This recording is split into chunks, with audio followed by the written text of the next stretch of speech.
काकी।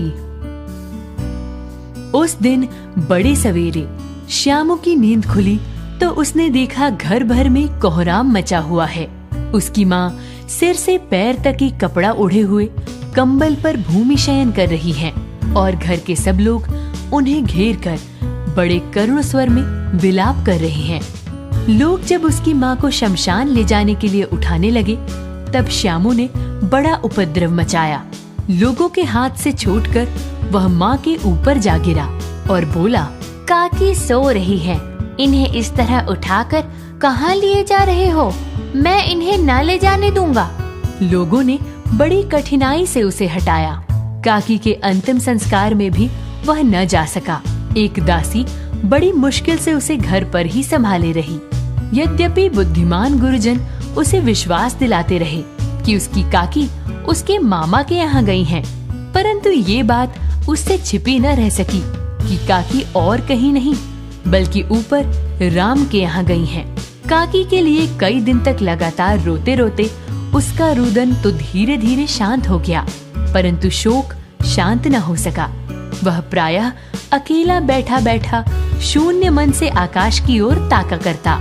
एक दिन उसने ऊपर एक पतंग उड़ती हुई देखी। न जाने क्या सोचकर उसका हृदय एकदम खिल उठा। पिता के पास जाकर बोला, काका मुझे एक पतंग मंगा दो, अभी मंगा दो। पत्नी की मृत्यु के बाद से विश्वेश्वर बहुत अनमने से रहते थे। अच्छा मंगा दूंगा कहकर वे उदास भाव से कहीं चले गए। श्यामू पतंग के लिए बहुत उत्कंठित था। वह अपनी इच्छा किसी तरह न रोक सका। एक जगह खूंटी पर विश्वेश्वर का कोट टंगा था। इधर उधर देखकर उसके पास एक स्टूल सरका कर रखा और ऊपर चढ़कर कोट की जेब टटोली। एक चवन्नी पाकर वह तुरंत वहां से भाग गया। सुखिया दासी का लड़का भोला श्यामू का साथी था। श्यामू ने उसे चवन्नी देकर कहा, अपनी दीदी से कहकर गुपचुप एक पतंग और डोर मंगा दो। देखो खुद अकेले मिलाना, कोई जान ना पाए। पतंग आई। एक अंधेरे घर में उसमें डोर बांधी जाने लगी। श्यामू ने धीरे से कहा, भोला किसी से ना कहो तो एक बात कहूँ।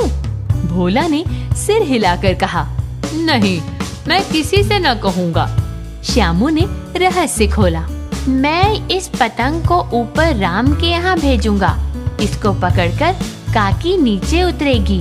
मैं लिखना नहीं जानता, नहीं तो इस पर उसका नाम लिख देता।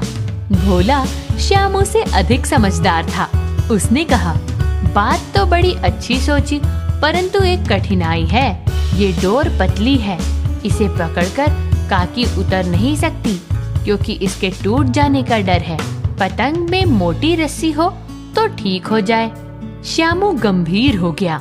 मतलब ये बात लाख रुपए की सुझाई गई, परंतु कठिनाई ये थी कि मोटी रस्सी कैसे मंगाई जाए। पास में दाम है नहीं और घर के जो आदमी हैं, उसकी काकी को बिना दया माया के जला आए हैं। वे उसे इस काम के लिए कुछ देंगे नहीं। उस दिन श्यामू को चिंता के मारे बड़ी रात तक नींद नहीं आई। पहले दिन वाली तरकीब से दूसरे दिन फिर उसने पिता के कोट से 1 रुपए निकाला और ले जाकर भोला को देते हुए बोला, देख भोला, किसी को मालूम ना होने पाए अच्छी अच्छी 2 रस्सियाँ मंगा दे। एक रस्सी छोटी पड़ेगी।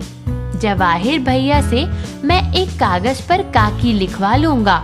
नाम लिखा रहेगा तो पतंग ठीक उन्हीं के पास पहुंच जाएगी। 2 घंटे बाद प्रफुल्ल मन से श्यामू और भोला अंधेरी कोठी में बैठे पतंग में रस्सी बांध रहे थे। अकस्मात उग्र रूप धारण किए हुए विश्वेश्वर शुभ कार्य में विघ्न की तरह वहां जा घुसे तथा भोला और श्यामू को धमका कर बोले, तुमने हमारे कोट से रुपया निकाला है। भोला एक ही डांट में मुखबिर बन गया।